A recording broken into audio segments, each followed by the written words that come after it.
when you put something in the microwave and you stand there watching it, it's like the longest 2 minutes of your life. But when you put it in the microwave and walk away, it's like, oh, it's done. Hey sailors, welcome back to Cruising as Crew. My name is Lucy and today we're going to be talking about the 10 stages that you will go through during your cruise ship contract. But before we get started, I just want to remind you to click like and subscribe for some more cruise ship content. But as for now, let's get into the video. So, there are 10 stages that you will go through during your contract. Now, it doesn't matter whether your contract is 4 months, 6 months, 10 months, you will go through these 10 stages. Every single contract I have done, I've gone through these 10 stages, and other crew members that I've spoke to, my friends and stuff, they have also gone through these 10 stages. So, it is something to be aware of. The 10 stages of your cruise ship contract. Number 1, nerves and homesickness. Obviously. So you're going to a brand new ship. Likelihood is you don't know anyone on there. Maybe you know 1 or 2 people. So of course you're nervous. You're nervous about if you're going to get on with your roommate, if your manager's going to be nice, if you're going to like the people you work with, if you're going to like the itinerary. And it's completely natural to be nervous, especially being nervous about like if you're going to get on with the people you work with. Because like, let's say you work in a restaurant at home. If you don't like the people you work with, it's fine, because you're only with them for like a few hours during the day or the night shift, and then you go home to your family, hopefully the people that you do like. On a ship, you're going to be with the people that you work with for probably like 6 to 9 months, obviously depending on the length of your contract. So it is kind of imperative that you like them. You're not going to like all of them though, and you know, not all of them are going to like you. It's just the way it is. But I mean, come on. Even the smallest cruise ships, there's like 600 crew members as a minimum. There's gonna be someone that you like. And when I say you're homesick, nervous and homesick, you're not necessarily homesick as in I miss my family and friends because you've only just left them, because you left yesterday to fly to your ship. But you're homesick as in like you miss the familiarity of home, you know? Home is comfort zone, isn't it? Your home is associated with your comfort zone. So you have left your comfort zone. So you don't necessarily miss the people. I mean, you might do.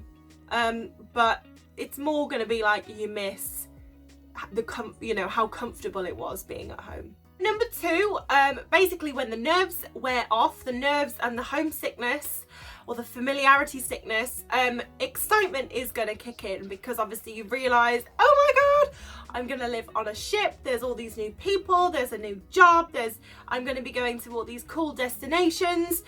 So yeah, the excitement definitely kicks in after like the first day or 2, and you're just then constantly stimulated. Like, you're learning your way around the ship, you're learning the job, you know, even if you've done the job before, every manager likes things done a little bit differently, and obviously it's a new environment, so there's always going to be stuff to learn. You're getting to know people, you're learning people's names, you know, so it's the excitement of having all of this stuff to learn, and it is overwhelming, but it's just invigorating, and you're like, a new friend, a new person, a new place, and it's great, and it's really, really exciting. Number 3, so because it's all exciting, it's very easy to get caught up in the excitement, and you're like, yes, I'm going to do everything because I'm so excited to be here. So yes, I'm going to work a 12-hour shift, and then I'm going to go to the crew bar, and then I'm going to get off the next day in port, and then I'm going to work again.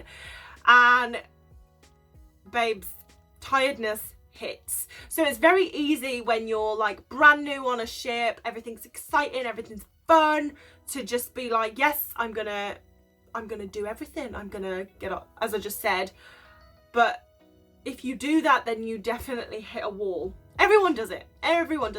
Even now, when I've done ships and I know not to do it, I do it, because you go on a new ship and it's really important to feel like socially included and to get on with the people you work with. So obviously if you've just worked a shift and then everyone's like, oh, you know, we're going to go to the bar, or we're going to go out for dinner, do you want to come? It's like, no, because I'm so tired I could sleep on a washing line, but yeah, okay, because no one likes being the new one. So you want to kind of be socially integrated as fast as possible, so you tend to just kind of go with the flow, which isn't a bad thing, but it isn't sustainable. Because the thing is, working on a cruise ship is hard enough when you're not learning everything, you know, because there's long hours, there's a lot to take in, but when you're just doing the long hours and everything, as well as having to learn, so your brain is constantly like ding, ding, ding, ding, ding, it's knackering. So you need to try and be a little bit sensible. Like if you've gone out and got absolutely woof the night before, then maybe just give it a rest the next night, because you're going to be there for 6 months or 9 months or 4 months. You're going to be there for a while. You're going to have plenty of time to go out in port or go to the bar or go out for dinner with these people. So there's no rush. There's absolutely no rush. While I think you should definitely try and be social and integrate, don't overdo it, because otherwise you're going to be like 2 weeks into your contract and you're going to feel like you need to go home because you're so tired. Number 4, then you start to feel content. So you've been there for maybe a month or 2, so everything, it's not as exciting now. There are still exciting aspects to working on a cruise ship at this point, but it's not like, oh my God, it's more like stable, and you're just enjoying where it's going. You know, you've made some friends, you know the routine, you know if you go out to the bar who you're going to see, you know how work is, like, you know how your manager is and how to deal with certain people at work, and so you're good. You know how it's working, and basically you've learnt it. You know what's going on at this point. So that then gives you the opportunity to just enjoy it and just be content and be like, this is great. And that is probably the nicest part of it, because it's still exciting because it's still fairly new, but it's not so new that you're like, oh my God. So this is a really nice stage where you can just like enjoy it, but still be stimulated because it's still new. Number 7, then you get the mid-contract lull. So you are in the middle of your contract. As I said, it doesn't matter whether your contract is 4 months or 10 months, whether you're 2 months into your contract or 5 months into your contract, you get the mid-contract lull. This is because you've kind of got the been there, done that attitude. Like, it's the middle of your contract, so you're starting to get tired because you can kind of see the light at the end of the tunnel.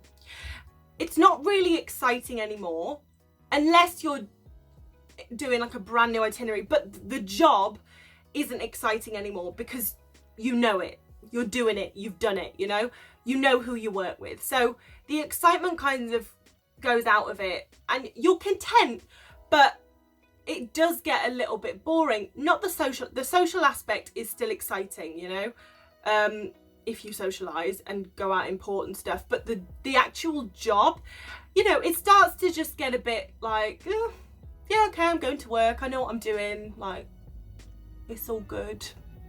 And it depends how long your contract is, but like when I was with Steiner and my contract was 9 months, this mid-contract lull probably lasted about 3 or 4 weeks, where it just felt like the days were going so slowly and I was just not excited about work. I wasn't even excited about the ports. It's just a lull. It's just a little bit of a mid-contract rut, and depending on you, it could last for a week, it could last for a month, and it's not bad, but it's just when like everything's just kind of like chill. I don't want to say boring, because obviously on a cruise ship there's a lot going on, so you're never bored, but like the job gets boring, you know. As I said, it's not the social side that I'm referring to, it's the actual job that you do on board. Whatever job you do on board, mid-contract, it just gets a little bit like, ugh, been there, done that. Number 8, so when you get out of that mid-contract lull, you start enjoying it again, because when you're in that mid-contract lull, you see kind of the light at the end of the tunnel, and then you start thinking like, oh my God, I've only got like 2 months left or 4 months left or however many months left. And because you start to see the light at the end of the tunnel, you start to appreciate your time on board more, because you're like, this is going to end soon. So then you get back to like enjoying it and making the most of every moment and enjoying the people that you're with, because like anything, you know, anything that has an end date, you respect and enjoy it more because you know that it won't be here forever. So I feel like just after that mid-contract lull, you kind of get back to enjoying it and being content. Number 9, this is where you get really impatient. You are nearly at the end of your contract, but not quite. So you basically get really impatient because at this point you can really see the light at the end of the tunnel. You've been on board for a long time, you're tired, you've been working every day. You've been socializing and having a great time, but you're getting really tired.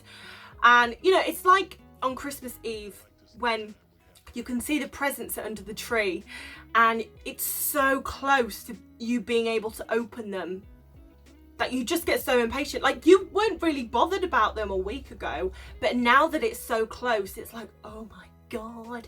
And it's the same when you know that you're like finishing your contract in 6 weeks or a month or 2 weeks. It's like, oh, come on. And then the days start to go really slow again because you're like willing them to go fast. And obviously it's like anything, when you focus on it, it's like when you put something in the microwave and you stand there watching it, it's like the longest 2 minutes of your life.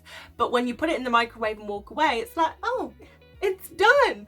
And it's the same thing. So you get to the end of your contract and you start fixating on the fact that it's nearly over, and it takes its time. And number 10, elation and devastation. So you're at the end of your contract, you're going home, and you are elated. I mean, you have worked every day for however many months, you are knackered, you're so excited to go home and see your family, your loved ones, it's going to be so good, oh my God, I can't wait. Oh my God, but I'm leaving this home that I've created. Especially, this is not so much if you've got like a 4-month contract, but if you've been there for 9 or 10 months, you do create a home away from home on board. So like going home, you're like leaving a home to go home. And the thing is with home on land is, for most people, it's always going to be the same. Like, I know that I can go on a cruise ship and when I come back, my bedroom's still going to be the same people are going to still live in my house, everything is going to be the same. It's a constant, and I'm very grateful for that.